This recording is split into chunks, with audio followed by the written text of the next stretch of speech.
Good afternoon. My name is Nikki Hassel, Project Management Specialist for Resilience with the USAID Eastern and Southern Caribbean Mission. It's my pleasure to welcome you to the 8th and final session of the USAID Eastern and Southern Caribbean Regional Climate Symposium.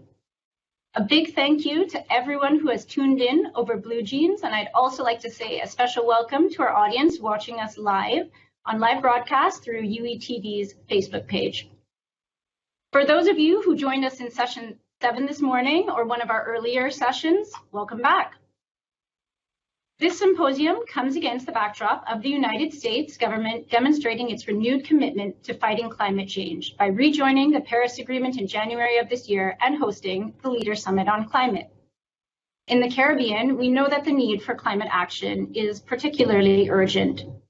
We recognize the importance of strong partnerships for regional climate action, and we have organized this symposium to join forces to not only share information and best practices, but also to identify the challenges so that we can work together to identify the solutions to solve them.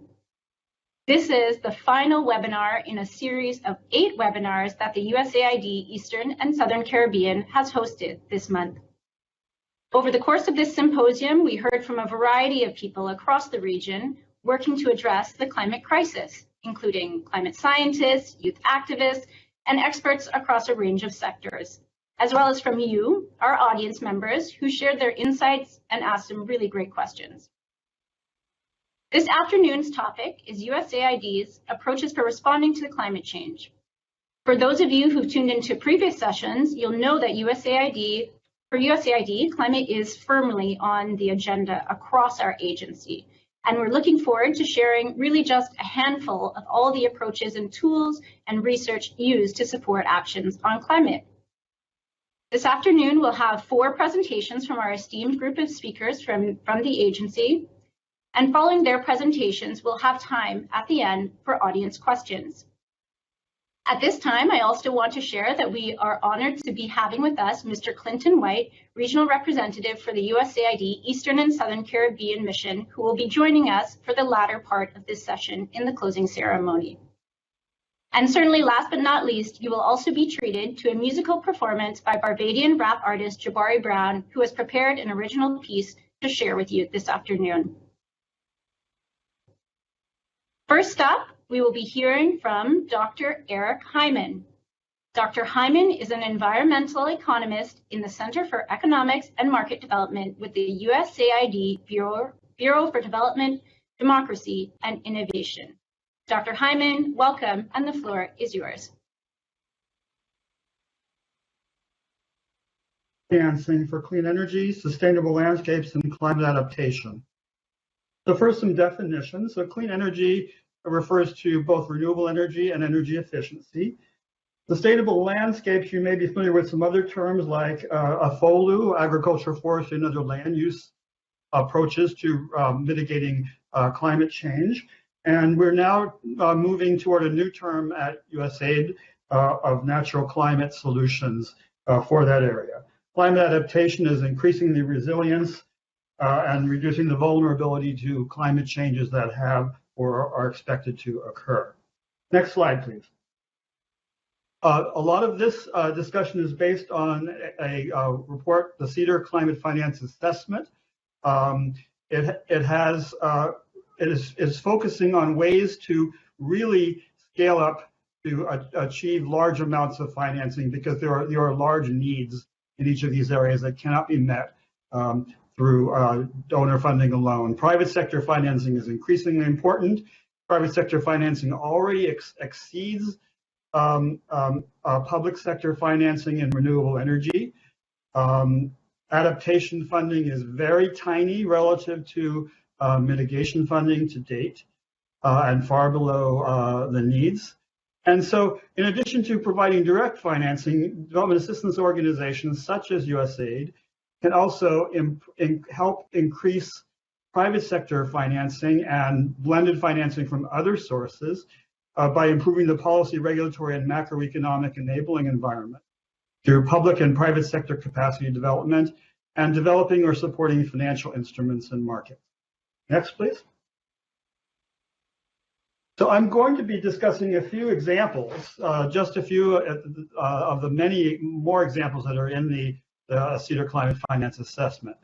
One that we find has been very useful is the Clean Energy Lending Toolkit. So banks have been reluctant, even still, to fund renewable energy investments, particularly utility scale ones that are complex, that are long-term, have long loan tenors needed to make them viable.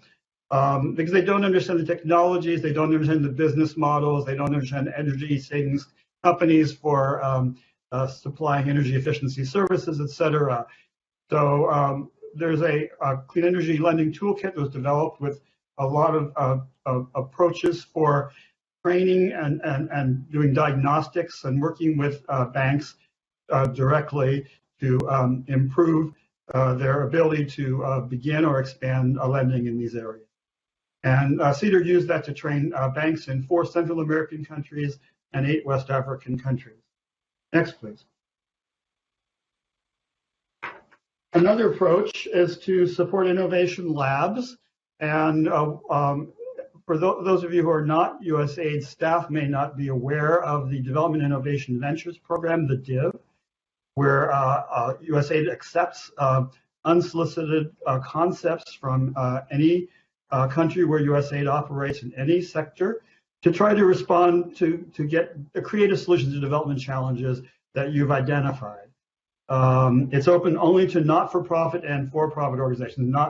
Government agencies can only qualify as sub-awards under other awards. And it begins with a rolling cycle of proof of concept, testing and positioning for scaling up, and then evidence grants to discuss the impacts that were generated. Next, please. You may have been familiar with what was the USAID Development Credit Authority program. Well, that is now moved together with the former Overseas Private Investment Corporation into a new U.S. Development Finance Corporation. It has a larger investment cap now than previously. You may be most familiar with the loan guarantees that the DCA has offered, but there will be a provision for equity financing for investment funds in particular.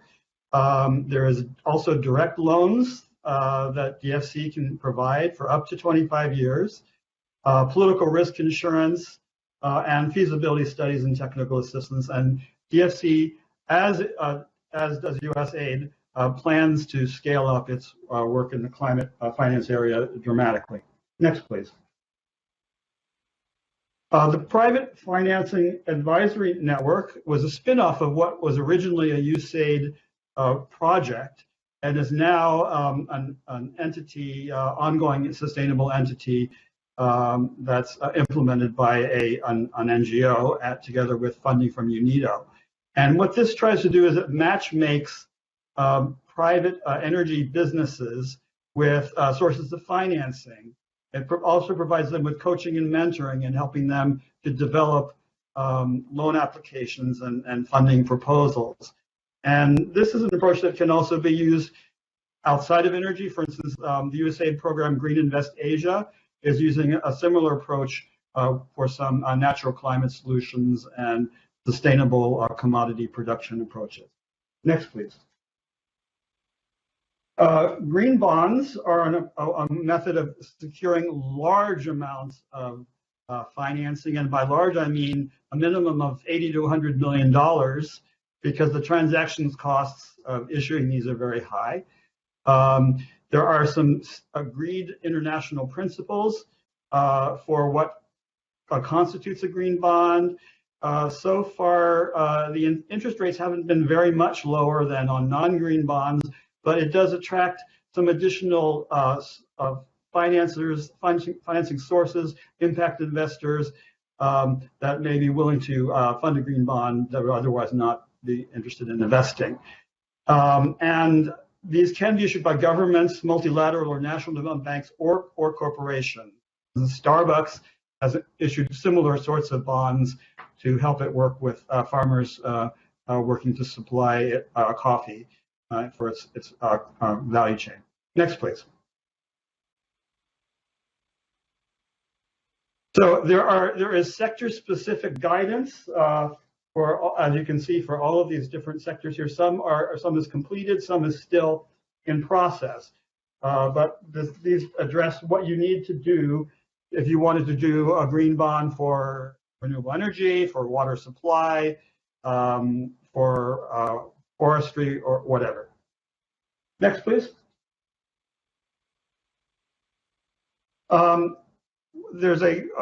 Cedar's prepared a green bond roadmap. It was done for a government development bank in Peru, but it just discusses the general steps that you would take in developing a green bond, particularly in the climate area.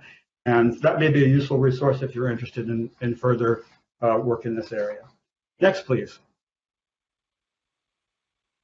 Payments for ecosystem services or environmental services is an approach that's been used ranging from small NGO programs to a large government program in Vietnam that has mobilized enormous amounts of money over the years, but actually took many years to get underway. And under the context there of voluntary contributions from corporations may be difficult to replicate in some other less command and control economies.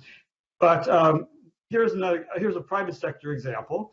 The Cloud Forest Blue Energy is trying to do this at scale for hydropower owners to pay to maintain watersheds in Latin American countries to help ensure their water supply for hydropower, which has been a serious constraint in some countries that are very dependent on hydropower. And this is being implemented by the Global Innovation Lab for Climate Finance with Conservation International and the Nature Conservancy. It's in a kind of an R&D and testing stage at the moment, but they hope to eventually roll it out on a big scale. Next, please. You may have heard of the Altheia Climate Fund. This was something that USAID through a Development Credit Authority loan guarantee supported. It began in 2014. This first fund of theirs is now completed all of its investments. It was a closed-end fund. It tried to support sustainable production of agriculture, forestry, and livestock products, and also obtain additional revenues from sale of carbon credits. And it worked through intermediaries and NGOs, but these were made large investments, a relatively small number of investments, approximately 12. But this approach has been replicated in several other funds by Altheia, the Climate Fund 2, which had no USAID support. And also, you may be familiar with the Altheia Brazil Biodiversity Fund, which USAID also supported through a DCA loan guarantee about a year or two ago, and is still operating. And there's also a marine systems fund that Altheia is also supporting. Next, please. Another similar entity is the Livelihoods Ventures Fund. This is a European for-profit investment company that helps to design NGO and monitor and finance NGO projects. It actually was a spin-off of the Danone company's corporate social responsibility efforts. They're seeking certified carbon credits. Initially, they received funding from corporations, particularly European corporations that wanted to make voluntary carbon offset purchases. They're actually have just launched a third fund, which is also trying to source capital from for-profit carbon credit investors, in addition to the impact investors and the corporations seeking voluntary carbon offsets. Next, please. RED Plus is reducing emissions through deforestation and degradation, and also increasing carbon sequestration and conservation efforts. It's been talked about for many years. It's been slow to get started. It's been a large international effort, and that's partly why. It took a long time to develop the international rules for what gets counted and how, which are still being finalized. But there have been some recent trends toward moving from individual projects receiving carbon credits to a national, or what's called a jurisdictional, or a large subnational program to reduce some of the risks of displacement of deforestation to other areas, and to facilitate monitoring and coordination.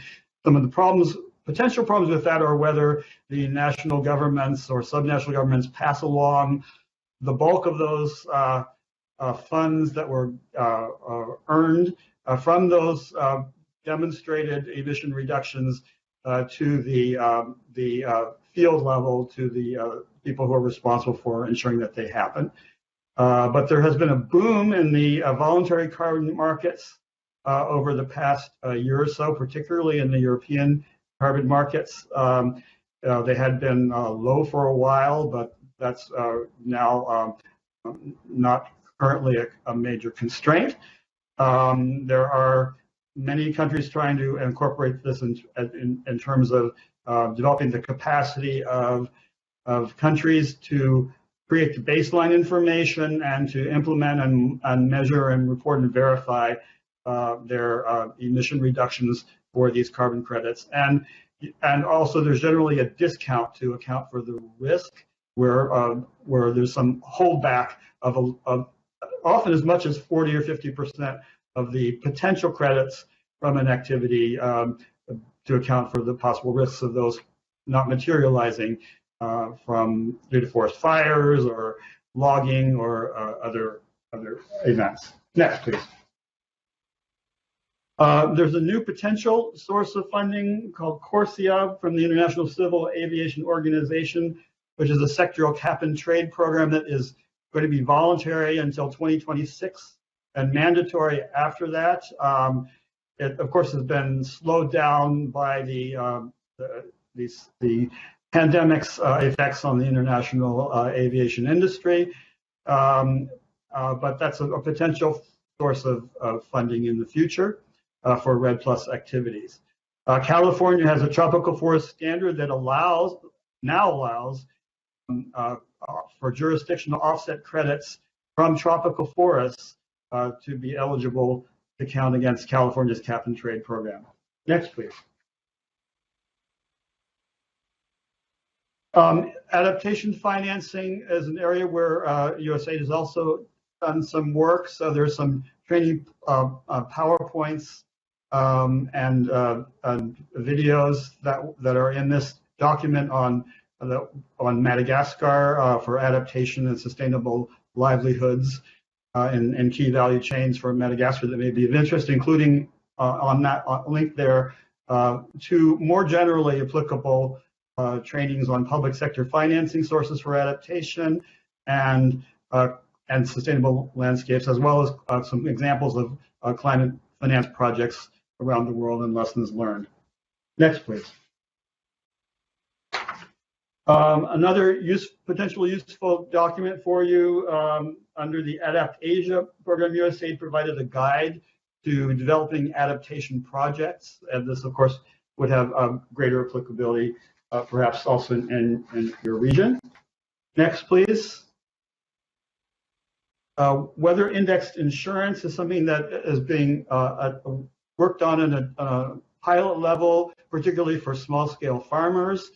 It's basically, rather than paying damages with claims adjustments as traditional insurance pays, there are fixed amounts that are paid and set in advance without claims adjustments that are based on particular weather triggers or hydrological triggers at specified reporting stations to reduce administrative costs and to alleviate the effects of particularly droughts or floods on small-scale farmers. But this approach has also been used on a smaller scale for renewable energy generation on the utility scale. So large hydropower plants can buy this to ensure that they receive some cash flow payments if they don't have sufficient water levels in their reservoirs based on due to droughts. And the same can be done for solar and wind power generation facilities. But this is not for your small-scale renewable energy generation unit because it's costly, and there have been efforts largely by major international reinsurance companies, more so than domestic insurance companies in developing countries in that renewable energy space.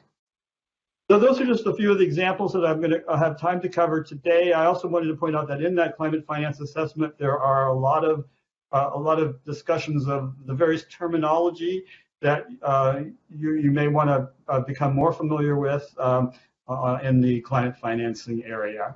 Thank you.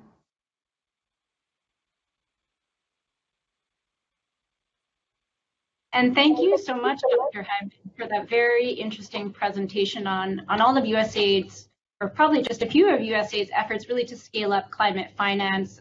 We noted the mention of green bonds, the Development Finance Corporation, payments for ecosystem services, carbon markets. I think we could spend a session diving into each of these.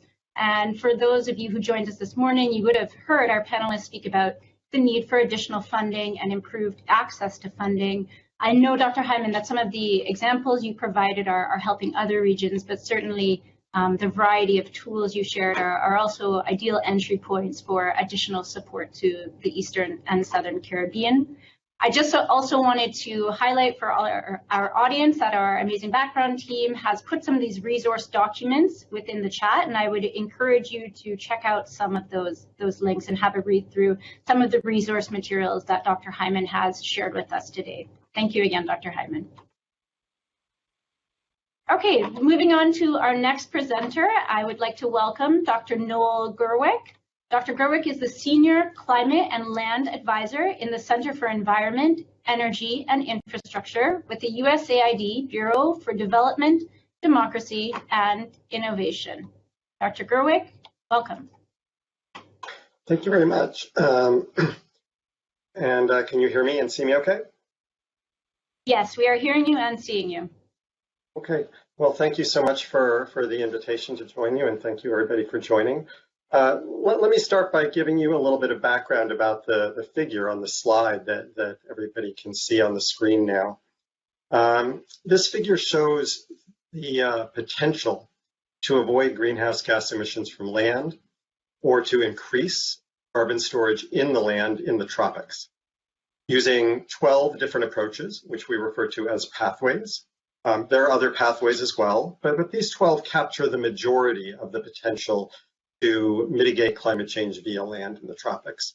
And it groups these pathways into 3 categories. As you can see, the ones on the top that protect land, the ones in the middle that rely on some aspect of land management, and the ones on the bottom that focus on restoring degraded land. If we, and by we I mean the global community, including USAID, if we don't execute on these approaches, if we don't protect, manage, and restore land in ways that reduce the amounts of heat-trapping gases in the atmosphere, we're not going to meet the 1.5-degree target in the Paris Agreement that stems from the IPCC 1.5-degree report. And it's going to be very difficult to meet the 2-degree target. So we need to execute on these approaches. It's not the only by any means, it's not the only way we need to solve this problem, but it's a critical piece of the solution. And particularly in the tropics, for many countries at a national level, land management and land use change constitute the major opportunity to contribute to climate change mitigation. And of course, there are many other development challenges that can and need to be addressed at the same time within the same programs. So USAID, and Eric alluded to this in his presentation, many of you may be familiar, has a global program. Historically, it's been called Sustainable Landscapes. It's recently been renamed Natural Climate Solutions. And the overarching goal of this program is to achieve climate change mitigation through land protection, management, and restoration while also meeting other priority development objectives. I want to just pause on that point for a minute. Say, I said other development objectives because for two reasons. One is that many of the programs that protect, manage, or restore land do immediately meet many development objectives: economic growth, biodiversity conservation, water quality protection. But also, if we don't succeed in reducing emissions and the magnitude of climate change, which requires, as part of that solution, addressing land in the tropics, the persistence of all of our other development gains is going to be very questionable. So we see very much our work on land and climate change mitigation and our broader USAID development objectives as being very strongly and tightly linked. We have our Natural Climate Solutions Program has bilateral and regional programs in about 18 countries. And we have a division in Washington, where I sit, that supports this program globally. And I'm going to spend the rest of my time today sharing a little bit about how our Natural Climate Solutions Division in Washington supports this program globally, to give you some examples of what we do, how we're thinking about the challenge we're facing, and with some that are particularly relevant to the Caribbean. So next slide, please.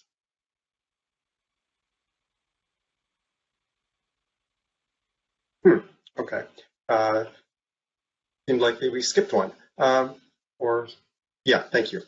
So the first thing that jumps out to me, at least, and to many people about this figure, is the two bars that are largest, here now circled in red, one of which is avoided forest conversion, the other of which is reforestation. Next slide, please. And just to underscore that with this pair of photographs, on the left, that's what we're trying to protect. It's a kind of quintessential photo of a humid tropical forest. And one on the right, that's what we're trying to avoid happening, and it's where we're trying to restore forests and cleared.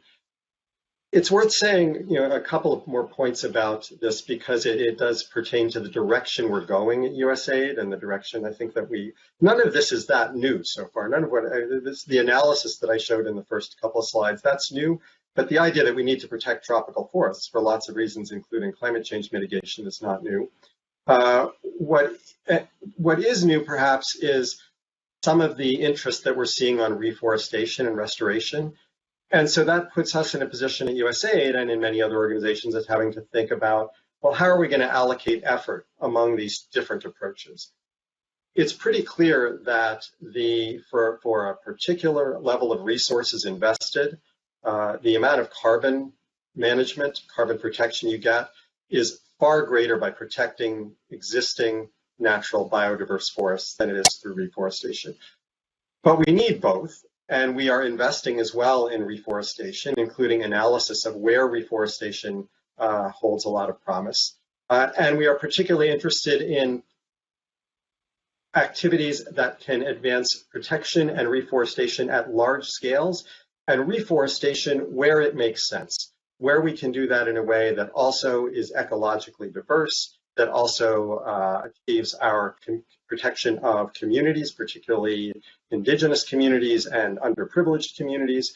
There are lots of ways you can do reforestation that don't achieve these other development objectives. So we're quite careful about our thinking and our action in reforestation activities.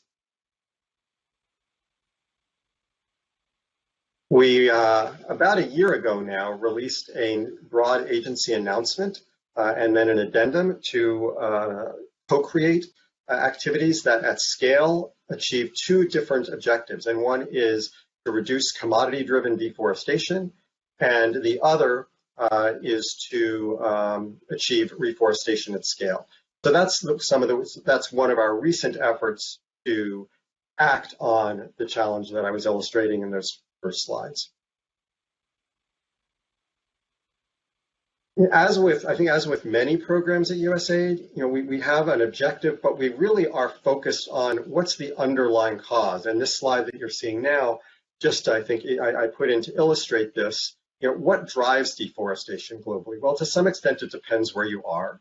We are always working in the country context and sometimes in a regional context. But there are a few drivers that come up again and again and again. and one is shifting agriculture, one is commodity-driven deforestation. There is a lot of illicit activity, so we have programs that address particularly, policy development around illegal logging, that kind of thing. We have a whole stream of work that Eric alluded a lot to in his presentation on the finance that's needed to achieve this kind of mitigation in the landscape. Next slide, please.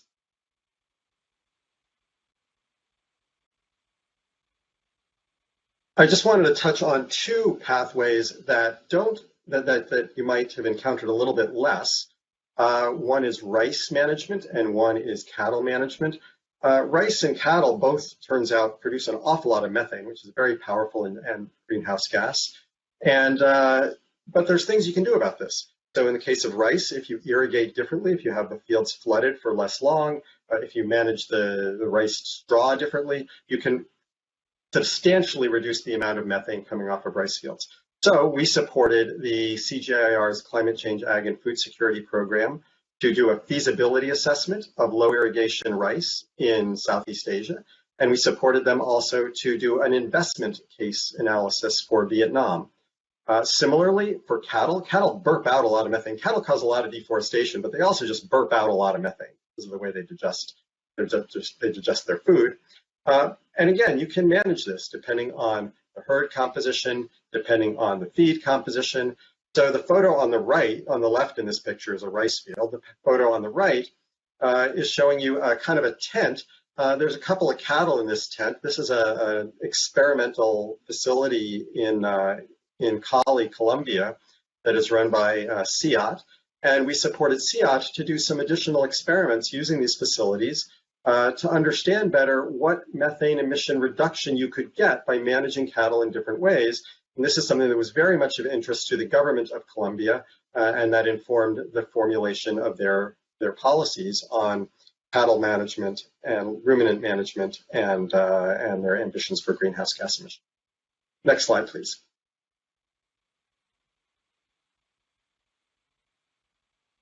So back to this initial slide, how can land help solve the climate crisis? So I talked a little bit about avoided forest conversion, a little bit about reforestation, which are the two largest bars. I want to talk a little bit now about some of the smaller bars. And the ones circled here show avoided peat impacts and avoided mangrove impacts on the top. And then in the restore category, peat restoration and mangrove restoration. And I'm going to talk mostly about mangroves because those are the ones that are more relevant to the Caribbean. But it's worth noting that peatlands globally occupy a very small part of global land, but they actually hold an awful lot of carbon. There is so much carbon in peatland soil that even though peatlands occupy a small part of the landscape, the resources devoted to protecting them and restoring them give an outsized benefit. So now onwards to swamp. Next slide, please. So this is an area where we felt that in our role as a kind of global program manager, we had something to contribute. So no, not yet. I guess I'll just keep talking about swamp, that's okay. So SWAMP stands for Sustainable Wetland Adaptation and Mitigation Program.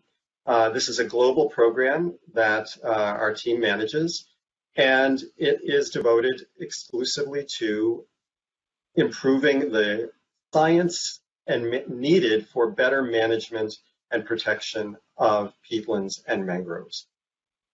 Next slide, please. So this is a mangrove. For those of you who haven't seen them, I'm hoping many of you have seen and maybe spent some time in mangroves. They're beautiful ecosystems. And next slide, please. There is a lot of carbon in mangroves, as in peatlands. There's a lot of carbon above ground, but especially there is a lot of carbon in the soil in mangroves. Mangroves, one of the drivers of mangrove degradation is the farming of shrimp, but there are others. Mangroves also are of great interest from a climate change perspective because they often buffer coastal systems from the impacts of storms and hurricanes, which are increasing in magnitude, and I'll say some more about that in a minute. So mangroves are one place where, in a place like the Caribbean, where our focus naturally is much more on resilience and adaptation, there actually is a very nice confluence of the actions we need to take in order to increase our resilience to climate change and the actions we need to take and can take to mitigate climate change. Okay, next slide, please. So SWAMP, the Sustainable Wetlands Adaptation and Mitigation Program, is a joint effort between the U.S. Forest Service and the CGIAR Center for International Forest Research. We have a joint work plan each year. We coordinate very closely, so we're able to bring the really very impressive capacities of both of these organizations to bear on this common challenge. SWAMP has worked in more than 40 countries to date, shown on this map. Next slide, please. And it's had some pretty impressive wins. These might seem a little bit esoteric initially, I think, especially if you're focused at the community level. But we're convinced that these are necessary investments that have had meaningful impact. So the report on the right, this whole slide is about a protocol that the SWAMP teams developed to measure and monitor carbon in mangrove ecosystems. If you're a national government and you are trying to figure out where to protect carbon, where to contribute to mitigation, you need to know where that carbon is. If you are going to report to the UNFCCC, if you're going to access some of the climate finance streams, you need to be able to say, here's the carbon we've protected, here is where, here is how we've measured and verified it. So prior to this protocol that SWAMP developed, we really didn't have a common way of doing that everybody had agreed upon.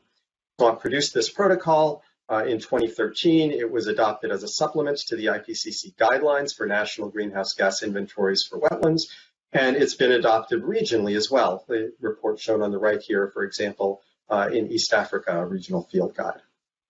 So that is one of the concrete achievements that SWAMP has made on a global level. Next slide, please. This is some work that SWAMP did in the Caribbean and surrounding regions. This going back to the resilience point that I raised a minute ago. So 2017 saw, I think it's referred to as the mega hurricane year, something like that. It really saw a dramatic increase in hurricane activity and intensity compared to previous years. So what does that mean? What happened?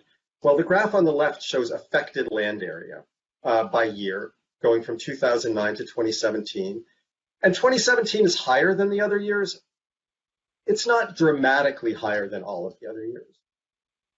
The graph on the right shows persistent damage. And this is all work conducted under the SWAMP program. And the persistent damage slide is much more dramatic. In 2017, the damage from these hurricanes and storms, and particularly the hurricanes, as you can see in the slide, that lasted, where the ecosystems didn't simply recover, it was much more dramatic. And this is not one of these good news, feel happy slides. This is cause for real concern. And I don't think we know exactly what to do with this information yet.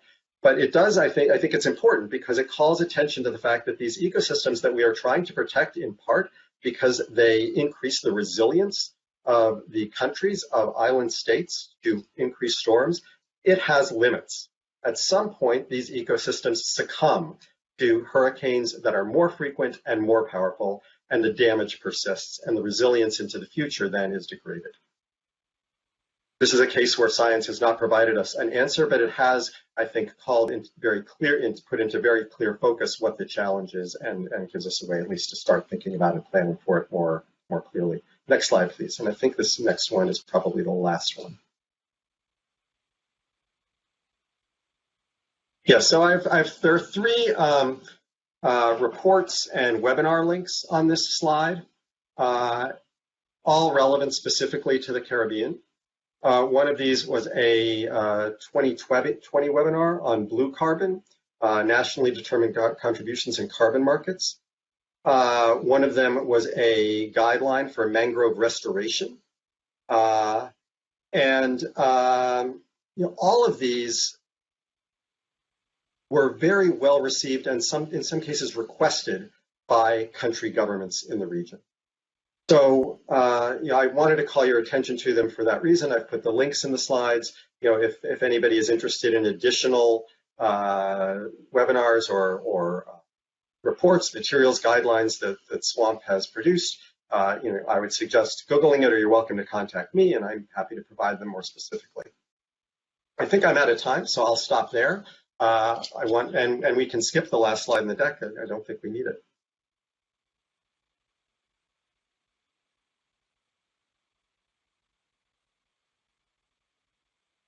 Thank you so much for that very interesting presentation, Dr. Gerwig. I think, and for highlighting that our landscapes, especially our tropical forests, are really crucial. One thing that stood out to me is how data is very much informing the decisions being made in terms of allocation of resources at USAID, and also the importance that the agency places on having scientifically sound approaches for measuring natural resources in order to support countries in accessing markets which incentivize their conservation. The Eastern and Southern Caribbean does have vast tracts of things like mangroves in some areas, and I know that there is some interest in how carbon markets can be used to protect them, as well as our other coastal ecosystems. So thank you once again, and I hope that all of our viewers can have a look through some of those resources that were shared in the chat. Next up, we're going to pivot over to energy, and I would like to welcome our next presenter, Ms. Jamila Amodio. Welcome, Jamila. Thank you. Thank you for the opportunity, for the invitation, introduction, and also for placing us in the last day of the symposium. It's probably because this subject is important. And I wanted to see that, want to present with you some of the USAID tools that are currently used in our, or implemented in our programs. And just as a way of introduction, I just want to say that I'm based in Washington, D.C., and I'm presenting USAID's global energy programs. I will also give you a quick overview of the regional program in the Caribbean that we started implementing. Should we go to the next slide, please? Thank you.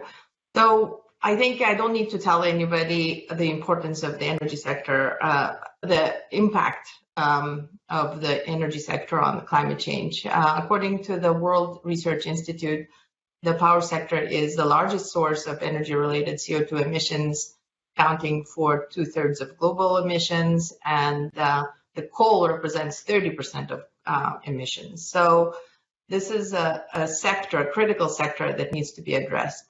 The power sector has no choice but to analyze climate risk and come up with innovative methods for mitigating and adapting to current and future risks in order to create a more resilient energy sector. This will require expenditures to build more resilient infrastructure and to invest in renewable energy resources. The International Renewable Energy Agency notes that the efficiency and renewables, if they're pursued together, the speed of renewables uptakes and reduction in energy intensity is increased.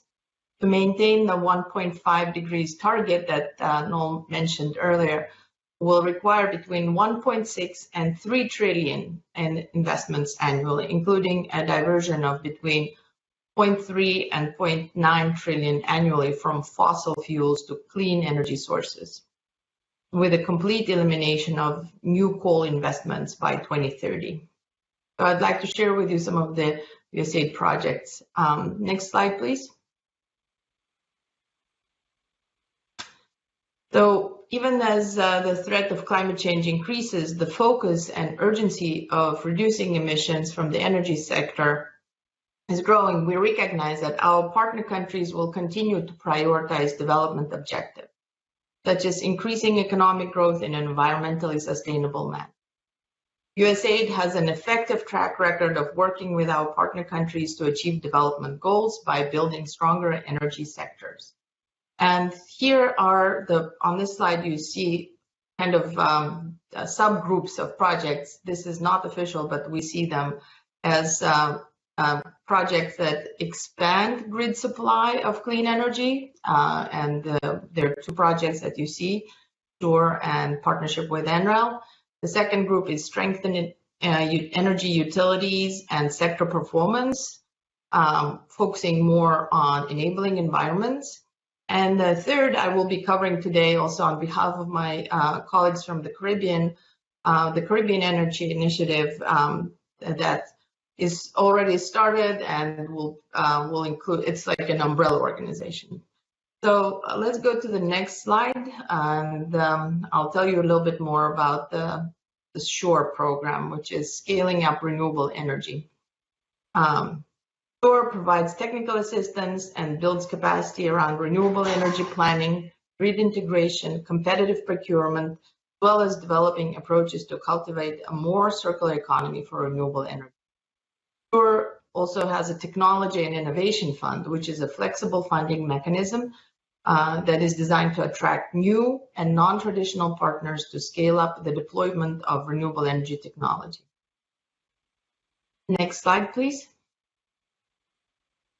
The next program is, which we would like to highlight, is NREL USA Partnership. And we, together with NREL, USAID developed several global technical platforms that provide state-of-the-art support to common and critical challenges to scaling up advanced energy systems.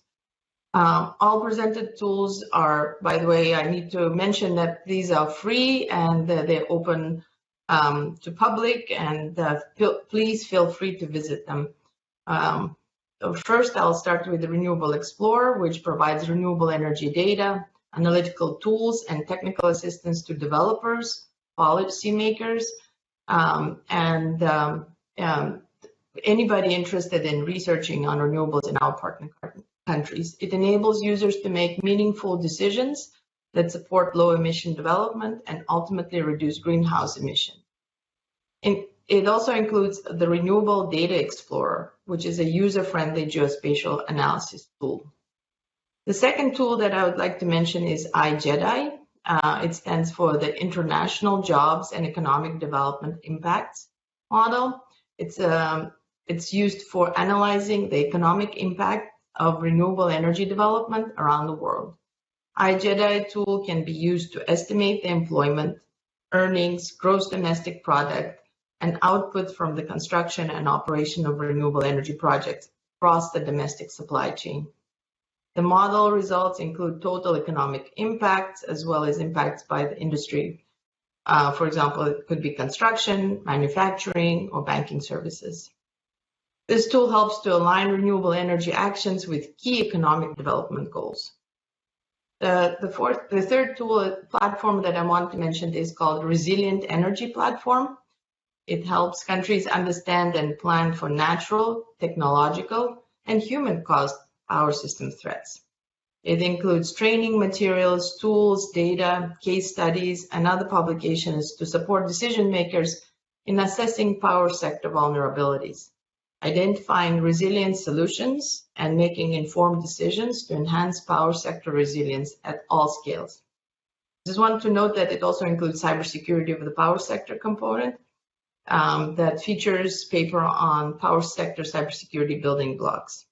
And as a way of promoting NREL event, I would like to mention that on July 22nd, NREL will host a webinar on cybersecurity incident response. Please register to join it.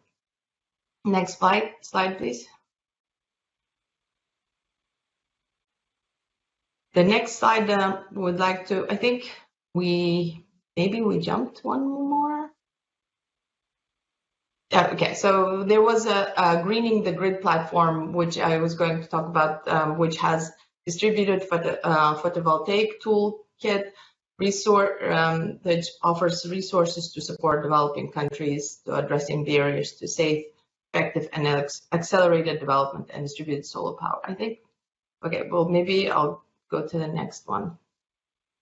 Strengthening energy utility and sector performance group, which is a second group where we work with utilities, features one of the lead projects called Strengthening Utilities and Promoting Energy Reform, SUPER. project, which helps countries to set the agenda through country meetings, identify low carbon pledges, how to implement them, sets the targets in the respective NDCs and related nationally appropriate mitigation action. Following the setting agenda, the next step is plan interventions. This is where they look at how they can implement the goals, and they model various ways of implementing the set targets.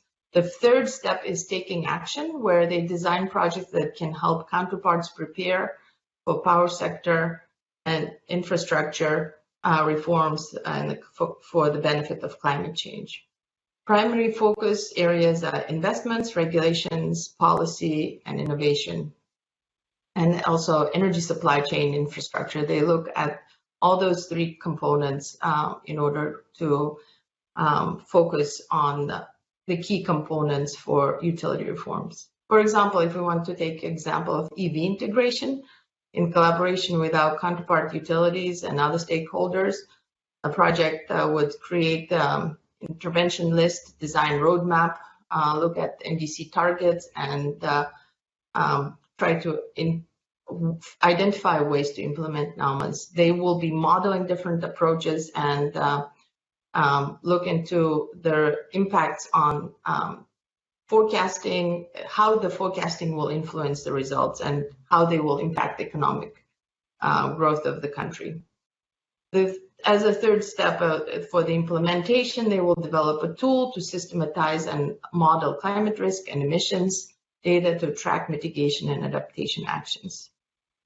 The fourth step that was also usually implemented which is modeling financing and attracting investments. Just like Dr. Heinemann mentioned, there are always challenges with the financing climate resilient investments, and this is something that the project can help. Next slide, please. The next slide is Energy Utility Partnership Program, which is EUPP implemented with the U.S. Energy Association. It strengthens the capacity of utility participants in USAID assisted countries to effectively manage and operate power systems, run financially viable businesses, adopt new business models, and integrate diverse energy resources to improve utility performance and increase energy security. USEA's team of international specialists draw upon its members to develop and implement partnerships with overseas utilities, which help to develop policy frameworks, share best practices, and build economies that are reliant on reliable, secure energy. As part of this program, we just last year we started Business Innovation Partnership that is offers select group of partner utilities support from experienced business process and change management facilitators, coaches, and utility mentors, advice on how to tackle a specific challenge within an organization. Some of the pilot projects could be Internet of Things and digitalization, grid modernization, energy management system, or cybersecurity. The idea is that this program will help hold competitive advantage for utilities to be equipped with the ability to pivot towards new starters and business models. Next slide, please. The next program is Energy Regulatory Partnership Program.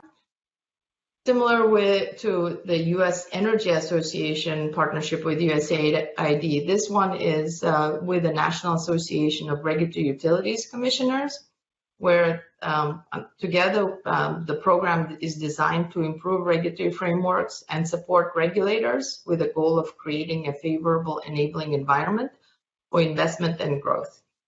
ERPP deploys volunteers from Mangroves members who bring their knowledge and expertise to share with counterparts on how a fair, transparent, and predictable regulator can balance the interests of consumers and utilities which in turn provide a stable environment for growing the economy and enabling foreign investment. There are two recent white papers developed by the ERP program. The first one is a practical guide to regulatory treatment of mini grids. The second is Guide to Women in Energy Regulation. And then they also published 4 regulatory primers on the cost-reflective tariff toolkit. As you can see, there are communications and stakeholder engagement, regulatory accounting, cost of capital and capital markets, and rate design. Next one. As I mentioned before, I'm presenting on behalf of my colleague from the region on the Caribbean Energy Initiative, which is specifically designed for the region. It's a regional program, and as Nikki mentioned, the region is highly vulnerable to climate and market impacts, and this vulnerability also translates to the energy sector and energy systems, which creates gaps and setbacks in overall development of both individual countries and the region. The several country consultations and review of documentations and other donor programs,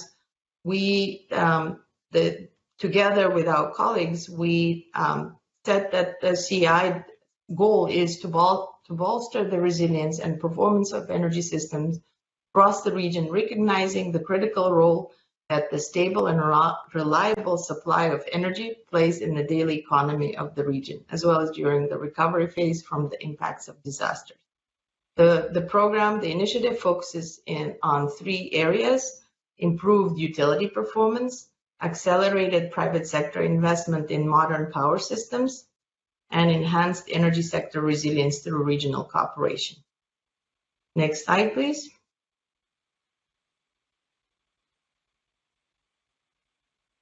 So on the next slide, we'll be talking about what prompted creation or design of this program. And you can see there are several reasons, but the one that is worth noting is the ambitious NDC 2030 goals for reducing greenhouse gas emissions, high dependence on non-renewable resources, outdated regulatory frameworks, high costs, and in some cases, in some islands, unreliable service, and infrastructure vulnerability. And one of the issues that was noted in some islands was the high level of subsidies, in some cases reaching over $360 million. So the need and challenges to be addressed through the CEI are diverse. And I just want to note that they will require maybe flexibility in the design of mechanism and requires separate, targeted, tailored approaches to understand the systems on islands and also look at it from the regional perspective. Next slide, please.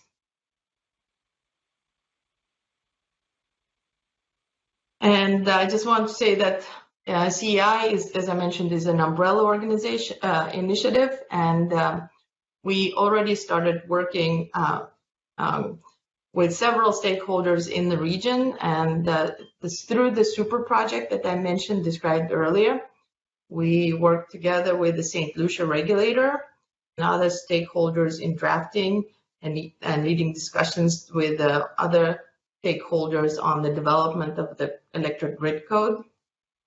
Also, the super project is supporting Barbados regulator to develop public outreach campaign and to promote national goal of reaching 100% of renewable energy by 2030.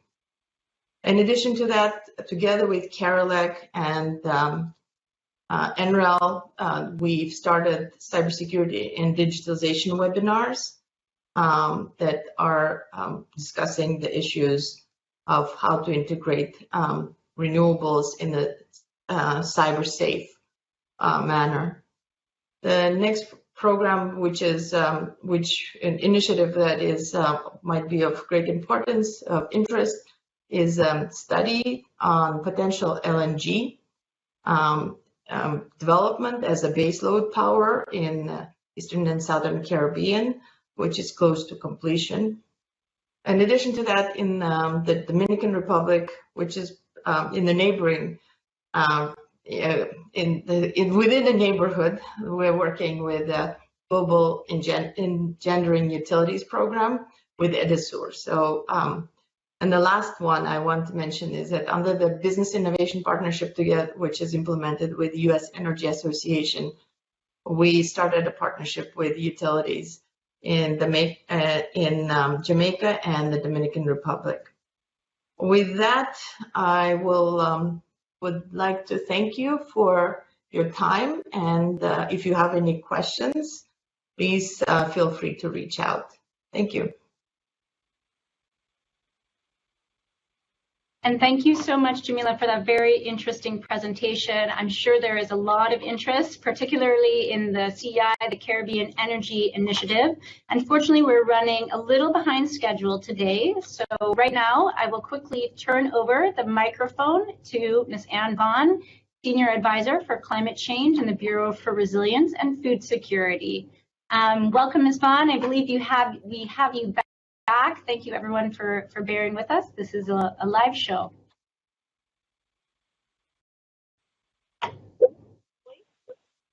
We are hearing you. Can you hear me now? Okay, yep, great. And apologies for earlier. Really sorry about that. Everything was working well until it wasn't.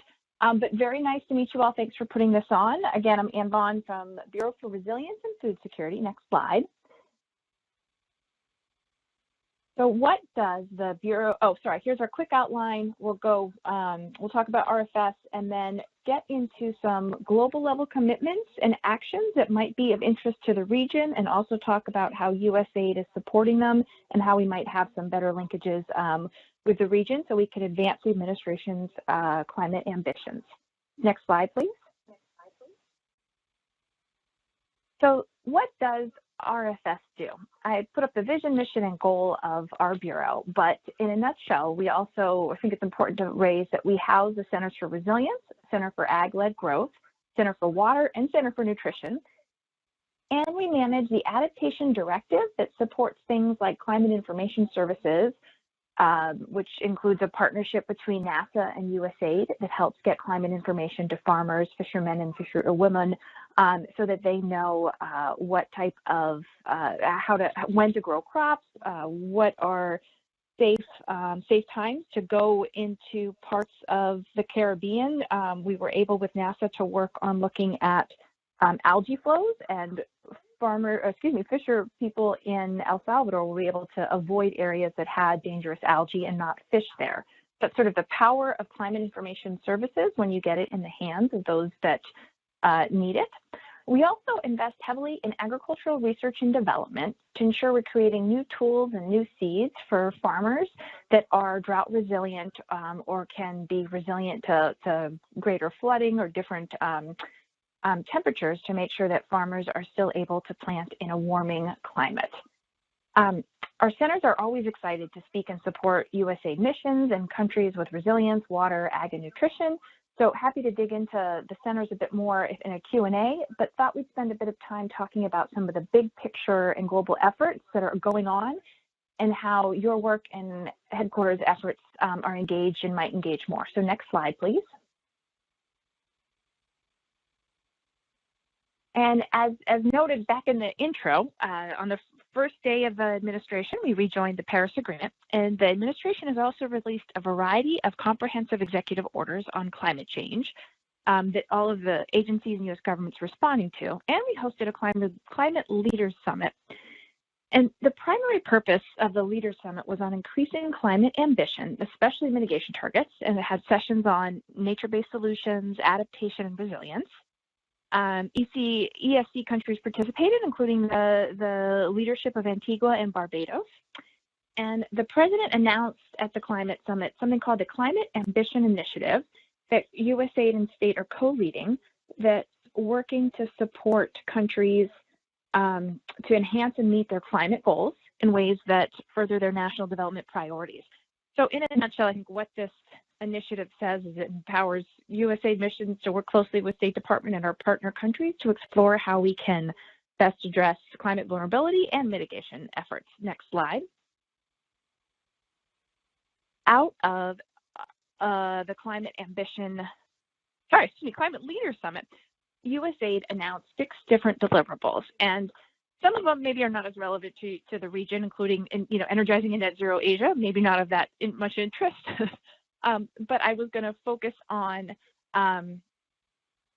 deliverable 4, 5, and 6. So next slide, please. The 4th deliverable was that we announced is mobilizing private investment for climate solutions. So and you actually heard Dr. Hyman and I think Noel also talk about the importance of climate finance to reach some of our climate ambitions and help prepare countries in the world for climate change. Our overall goal from USAID is to leverage an investment of just $250 million to attract $3.5 billion in private sector financing in the next 4 years. We've got some mitigation targets. The Bureau for Resilience and Food Security, with lots of partnership with missions and countries, is really focusing on how we can help 20 climate vulnerable countries double the amount of private sector funds leveraged towards resilience and adaptation by 2025. That's that goal 3 you see in blue. But it will contribute to helping 20 countries and other countries, but we're making the specific target around 20 countries to mobilize up to 20% of the funding that they need to address climate change. And as you all know, in the Caribbean, the needs are vast, and it's expensive.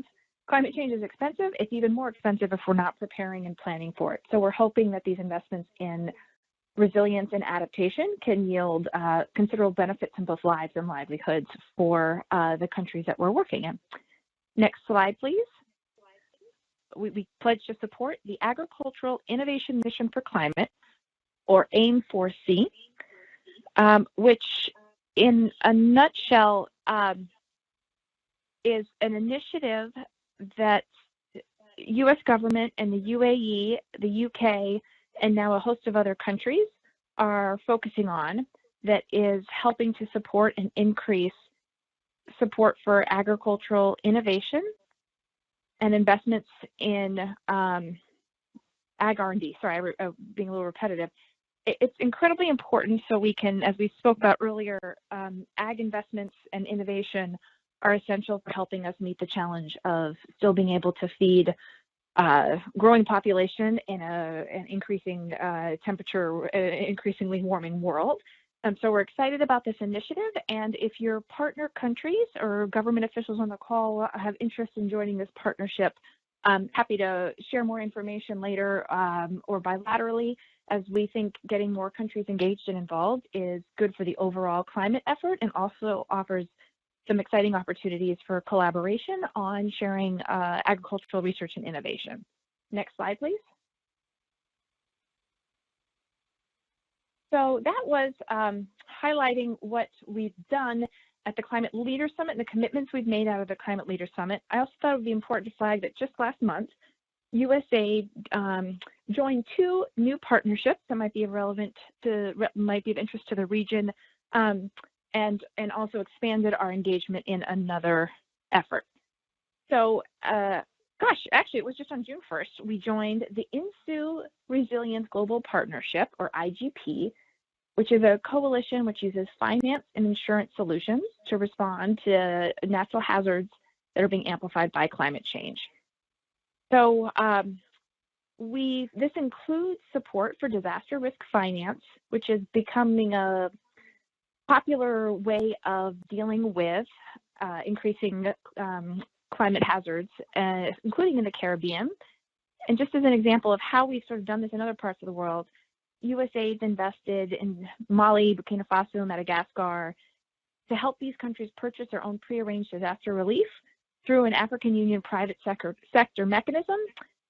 And in Madagascar, it helped this partnership helped result in cash transfers to 500,000 drought-stricken farmers who face catastrophic food insecurity. So that type of partnership is what the IGP is helping to advance, and has the IGP, the partnership, intends to protect 500 million of the most climate vulnerable people against climate shocks by 2025. And for the Caribbean region, the Caribbean Catastrophic Risk Insurance Facility is a member of the INSU Resilience Global Partnership. So there's opportunities to leverage and work through this platform to have more conversations about disaster risk financing for the region. We also joined something called the Risk Informed Early Action Partnership, which colleagues at the Bureau for Humanitarian Assistance are leaning on, and are becoming a co-chair tomorrow, I think on July 1, of the Partnership Council of the World Bank's GFDRR, which stands for Global Facility for Disaster Risk Reduction and Recovery, and which also looks at climate risks and is a good program through the World Bank to help address some of the risk, to help do some risk reduction activities and provide technical assistance to countries to help manage and adapt to disaster and climate risks. Excuse me. Next slide. So what else is coming up on the horizon on the global level, which might be of interest to the region and missions and partner governments? The Food Systems Summit is quite an exciting opportunity. It's housed by the UN Secretary General, committed to convening a Food Systems Summit as part of a decade of action to achieve the SDGs by 2030. The summit will launch new actions to deliver progress in all 17 SDGs, each of which relies to some degree on healthier, more sustainable, and equitable food systems. Why are we talking about the Food Systems Summit if we're talking about climate? I think pretty obvious the linkages between climate change and food availability and food security.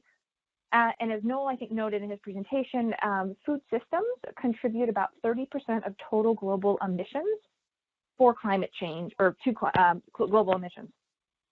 So the Food Systems Summit is a great opportunity to look with a climate lens at some of the problems that we're facing and also look for some solutions.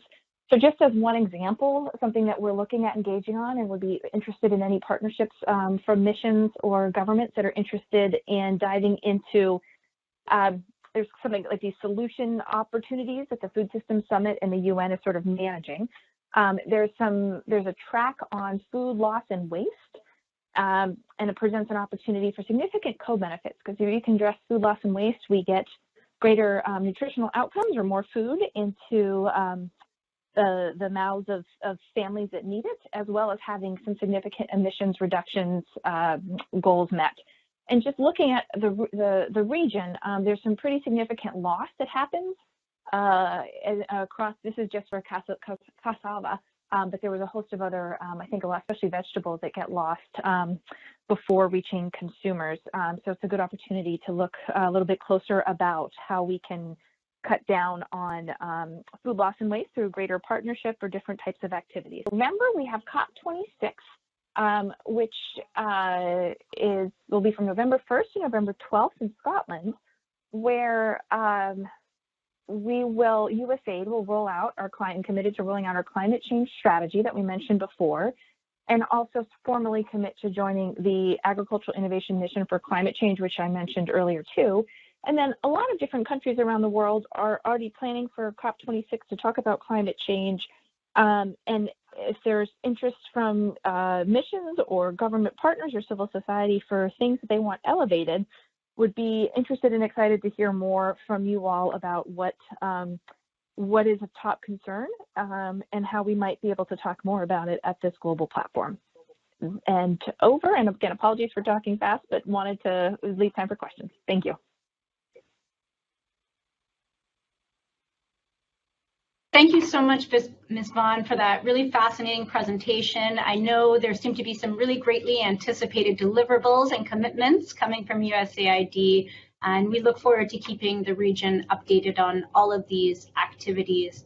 Certainly for all of our speakers, I just want to say thank you so much for your participation and your presentations this morning. Dr. Hyman, Ms. Vaughn, Ms. Amadeo, Dr. Gerwig. We are so pleased that you could join us to share just really a snippets of USAID's work in terms of climate action, and I'm sure you'll have even more to share with us in the following months as things ramp up for COP26. So thank you again for joining us today.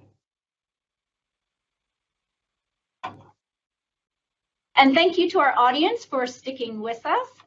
Please stay tuned because up next we are going to mark the transition to our closing ceremony by watching a very short video on USAID Water Resource Management and Flood Resilience Project in Holetown, Barbados. Just to note, unfortunately, due to time constraints today, we did not have time to do a live question and answer, but if you can put your questions in the chat, we will certainly capture those and we will respond to you after the symposium. So at this point, I would like to turn it over to the video.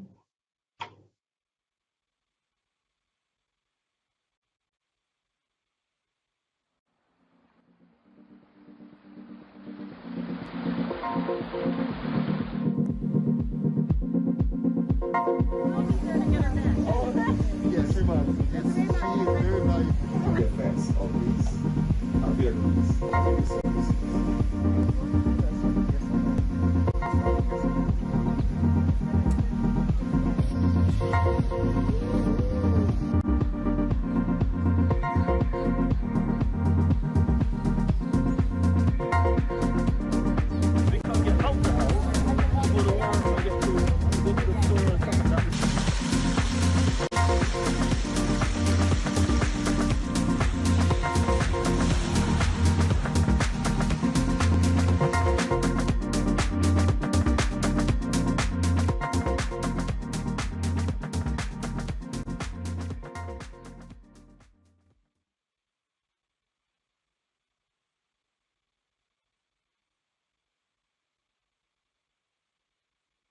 We hope you enjoyed that very brief video. As those of you joining us in Barbados well know, we received a lot of rain last night into today, so persons across the island may be dealing with some flooding, and so we're hoping that the residents of Holetown are feeling a bit safer and more comfortable because of this investment. And now it's my distinct pleasure to welcome Mr. Clinton White, the regional representative for USAID Eastern and Southern Caribbean Mission, to close out the symposium we've been hosting over the past 3 weeks. Mr. White, the floor is yours. Thank you very much, Nikki. I appreciate that, and thank you for moderating this symposium that we have. The listening audience, members of the press, ladies and gentlemen, good afternoon.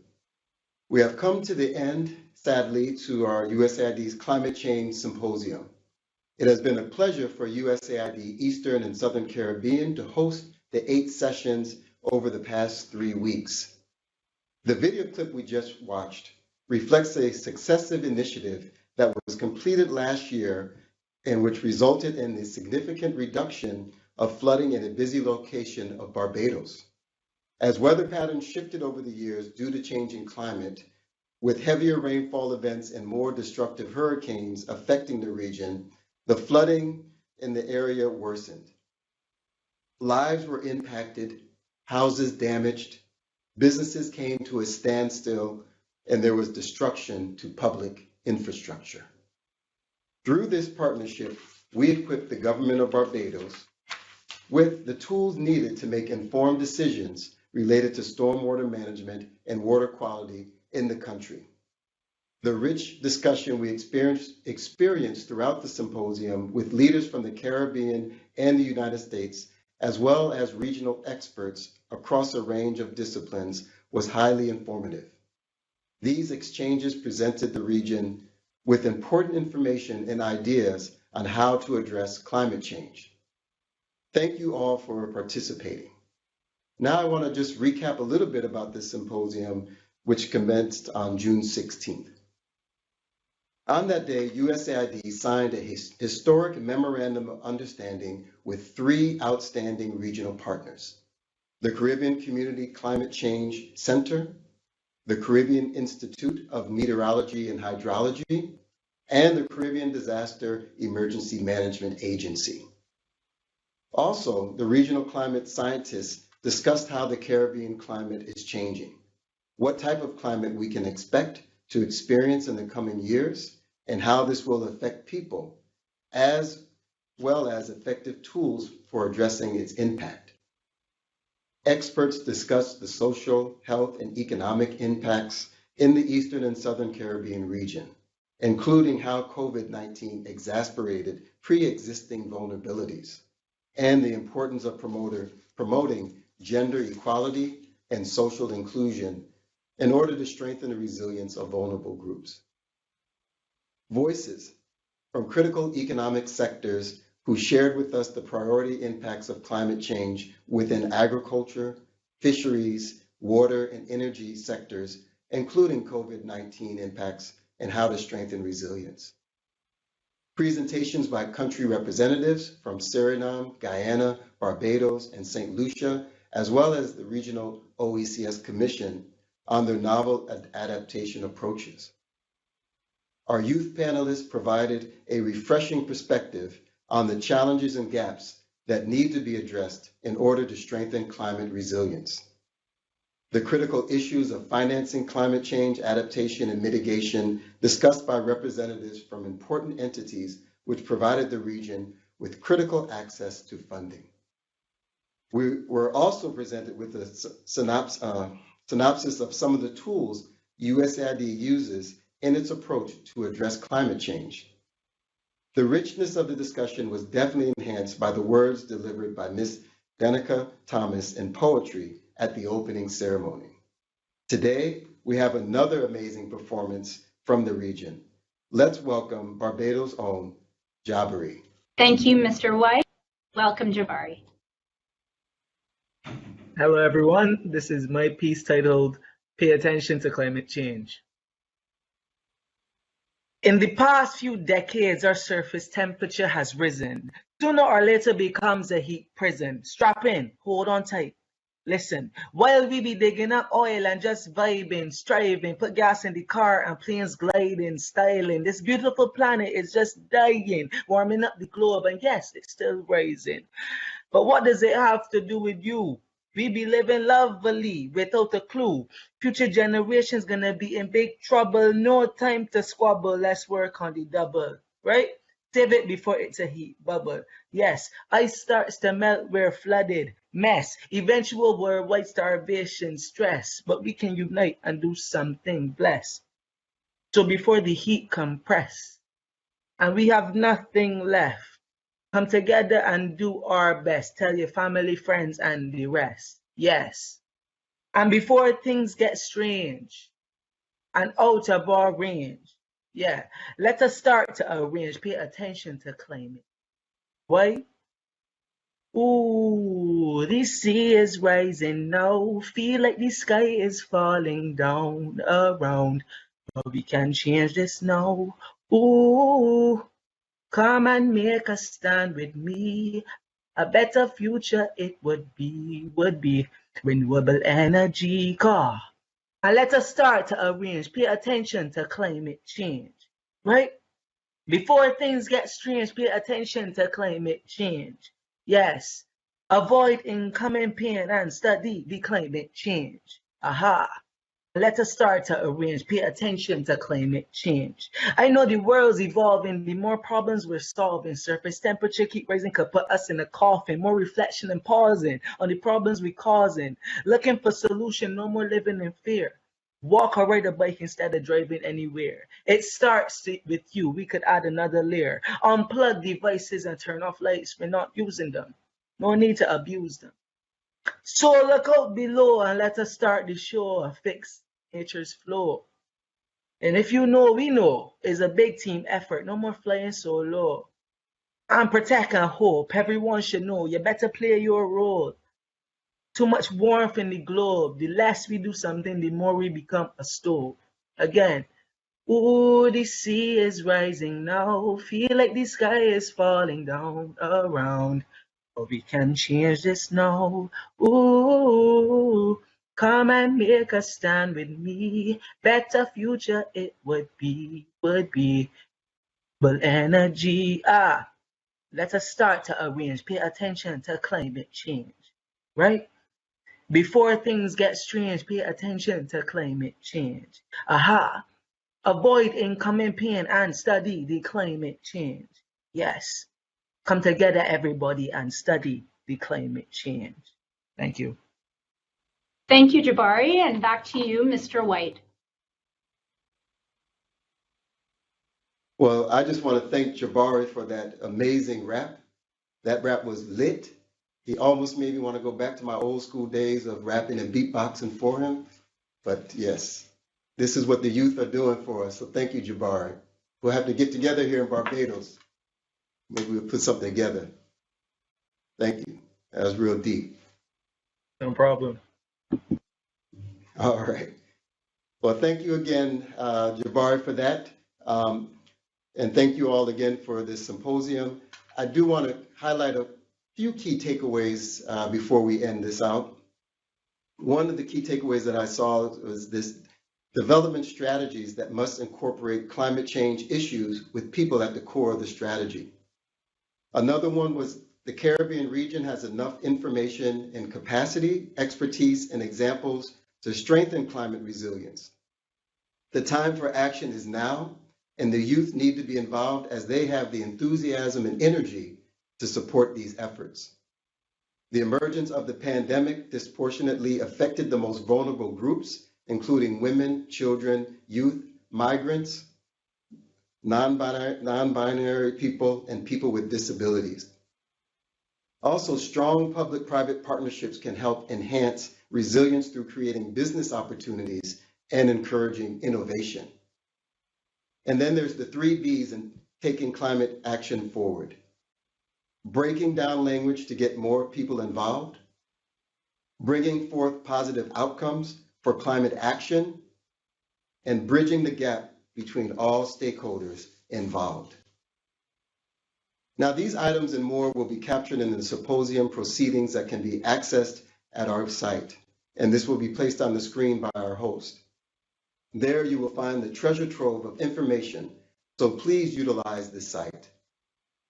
We hope that this symposium has generated a new resolve and some new avenues for tackling climate change. The information presented will benefit all of us, citizens, governments, the private sectors, donors across the Caribbean as we grapple with finding ways to address the impact of climate change. Let's make use of it. I also want to extend a big thank you to the Caribbean community through the CARICOM Secretariat for partnering with us in the event, and also to our U.S. embassies in the region, including Barbados, Guyana, Suriname, Trinidad and Tobago, and the Bahamas, for the tremendous support provided through participation, as well as spreading the message with regard to the symposium across the region. Thanks also to our team, both here and in Washington. Without them, we could never have made this possible. The countless coordination meetings, the seamless connectivity and virtual logistics this past 3 weeks, and just all of the hydraulics that takes to put on such a wonderful and excellent and amazing symposium. Most importantly, I want to give a heartfelt thanks to all who logged in over the past 3 weeks. This inaugural symposium would not have been a success without your interest, creative outlook, and active participation.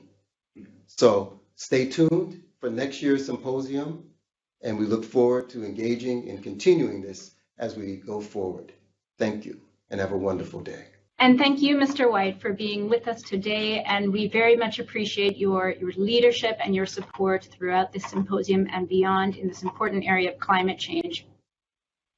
Ladies and gentlemen, audience online, if you missed out on any of these sessions or simply want to rewatch any of them, the webinar recordings will be posted on USAID Climate Links event page for the symposium in a few weeks, and there should be a link available to you in the chat soon. Of course, we're very much looking forward to continuing our work with all of you to address the climate crisis in the region. Stay tuned. Until then, stay safe, be well, and our very best wishes to you.